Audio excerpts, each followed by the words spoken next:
जय हिंद. आपण जर स्पर्धा परीक्षा करतोय तर ही रील्स आपल्याकडे आत्ता सेव्ह पाहिजे. राज्यामधील 6 राष्ट्रीय उद्यानाची ही माहिती लक्षात घ्या. ताडोबा राष्ट्रीय उद्यान 1955 साली आहे स्थापन केलं होतं चंद्रपूर जिल्ह्यामधल्या भद्रावती तालुक्यामध्ये. नवेगाव राष्ट्रीय उद्यान 1975 साली स्थापन झाले. गोंदिया जिल्ह्यामधला अर्जुनी मोरगाव तालुक्यात ते आहे.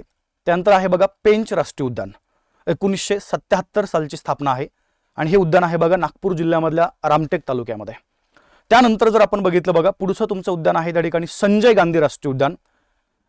याची स्थापना आहे बघा 1983 मधली. ओके. आणि बोरिवलीमध्ये आपल्याला हे पाहायला मिळतं मुंबईमध्ये.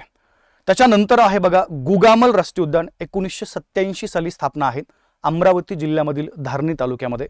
आणि सर्वात शेवटचं आहे चांदोली राष्ट्रीय उद्यान जे रिसेंटली 2004 साली स्थापन केले, जे तुम्हाला महाराष्ट्रातल्या 4 जिल्ह्यामध्ये पाहायला मिळतं सातारा, सांगली, कोल्हापूर आणि रत्नागिरी.